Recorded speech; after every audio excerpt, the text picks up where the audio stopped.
परवाह नहीं करते, वो मौके की तलाश में होते हैं। वो जिस दिन मौका मिलेगा कि मेरा बुलडोजर सारे हरियाणा में चल रहा है, सबसे पहले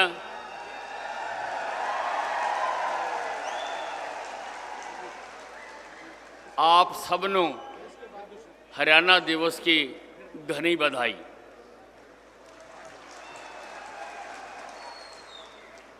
आदरणीय प्रदेश के यशस्वी कर्मठ मुख्यमंत्री मनोहर लाल खट्टर जी, बहुत ही जोशीले और जनता का सेवा करने वाले उप मुख्यमंत्री दुष्यंत चौटाला जी, कुलदीप बिश्नोई जी,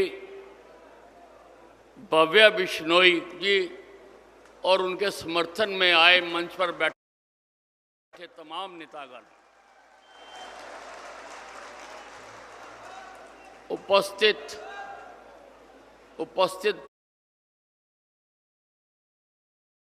बहनों व भाइयों, 3 तारीख को आदमपुर विधानसभा का उपचुनाव होने जा रहा है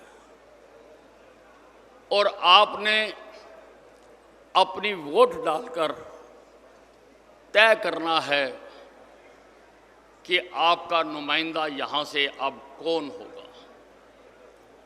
यह बहुत महत्वपूर्ण चुनाव है।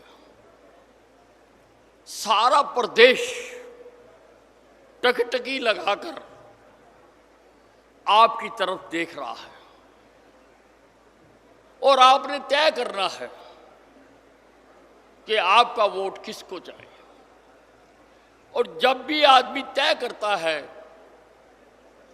तो सबसे पहले वो तुलनात्मक अध्ययन करता है कि मेरे सामने है क्या क्या। हमारे सामने पार्टियां कौन सी हैं, उम्मीदवार कौन से हैं, उनका अध्ययन करता है, तुलनात्मक अध्ययन करता है और जो उसको बेहतर लगता है वो अपना वोट डालता है। हमारे सामने कांग्रेस पार्टी खड़ी है जिसने इस देश में अधिक समय राज किया है और आज हमारा देश अगर वो ठीक ढंग से राज करते तो दुनिया की बहुत बड़ी ताकत बना हुआ होता। लेकिन हिंदुस्तान की जनता ने उस बदनुमा दाग को मिटा दिया है। केंद्र से हमने उखाड़ के फेंक दिया, प्रदेशों से कांग्रेस को उखाड़ के फेंक दिया, 1-2 प्रदेशों में बाकी रह गई। भाइयों, वहां भी जनता तैयार बैठी है, जब मौका आएगा इस पार्टी को पूरी तरह से दफन कर दिया जाएगा। आज राहुल गांधी भारत जोड़ो यात्रा को लेकर निकला है। वो अपने चेहरे पर, कांग्रेस के चेहरे पर जो दाग लगा हुआ है उसको मिटाना चाहता है। कांग्रेस के डीएनए में ही भारत तोड़ो लिखा हुआ है। हिंदुस्तान आजाद हुआ, इन्होंने हिंदुस्तान को तोड़ दिया, हिंदुस्तान का बंटवारा कर दिया। लगभग 1 लाख लोग मारे गए और 2.5 करोड़ लोग विस्थापित हुए। 1984 में इन्होंने सिख दंगे कराकर लगभग 3400 लोग मरवाए। ये उस दाग को मिटाना चाहते हैं। वो दाग कभी नहीं मिट सकता। हमारे सामने यहां पर आप पार्टी भी खड़ी है। आप पार्टी का वैसे तो सूरज डूब चुका है।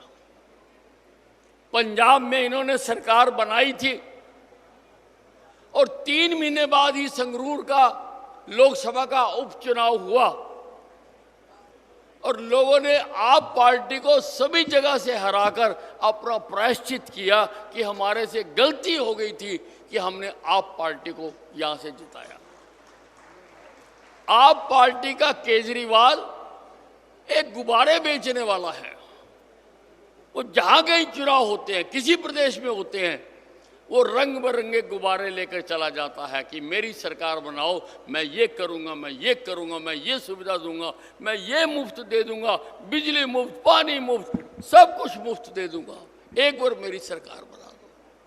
लेकिन लोग अब उसकी असलियत को जान चुके हैं, उसके गुब्बारे फूट चुके हैं। मैं आपको कहना चाहता हूं, ये जो आप पार्टी है, ये राजनीति में खरपतवार है।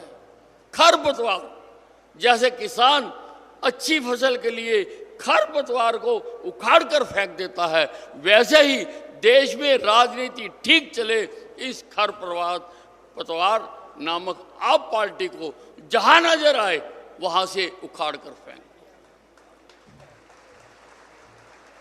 हमारे सामने इनेलो भी है, इनेलो का उम्मीदवार भी खड़ा है और इनेलो का राज हमने देखा है, किस प्रकार से फैक्ट्रियों के आगे खड्डे खुदा दिए जाते थे। लोग यहां पर कारोबार बंद करके भागना चाहते थे, जा रहे थे यहां से कारोबार छोड़ छोड़कर। आप सबने देखा कि उससे कितनी बेरोजगारी यहां पर हुई। और एक आपके सामने भारतीय जनता पार्टी है, यहां से कारोबार छोड़ छोड़कर। आप सबने देखा कि उससे कितनी बेरोजगारी यहां पर हुई। और एक आपके सामने भारतीय जनता पार्टी है। भारतीय जनता पार्टी के नेता नरेंद्र मोदी ने देश की राजनीति की दशा और दिशा बदल दी है।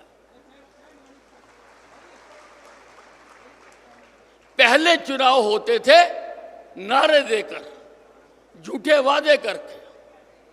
एक नारा दिया गया, गरीबी हटाओ, 3 इलेक्शन लड़ लिए, एक नारे के ऊपर ये लोग भी फिदा हो गए। इसी प्रकार से समय समय पर नारे दिए जाते रहे। और कल मैं प्रचार में था यहां पर, मैंने सुना कि भूपिंदर सिंह हुड्डा लोगों को कहता फिर रहा कि यहां से मेरे प्रत्याशी को यहां से जिता दो और मैं समझ लो मुख्यमंत्री बना। अरे भूपिंदर सिंह हुड्डा, आज मैं आदमपुर की अनाज मंडी की स्टेज पर खड़ा होकर कहना चाहता हूं, बताना चाहता हूं कि अब तू सारी जिंदगी कभी मुख्यमंत्री नहीं बन सके।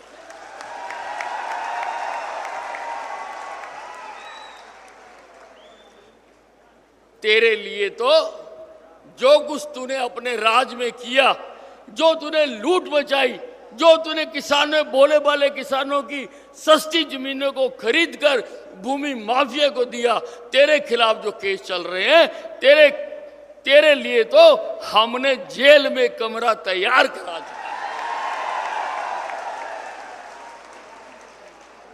जेल में कमरा तैयार करा चुका है।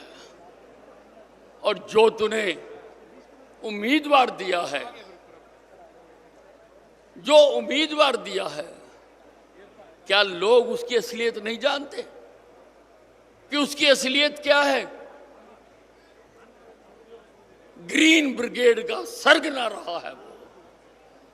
ग्रीन ब्रिगेड का 90 के दशक में थर थर कांपता था हरियाणा।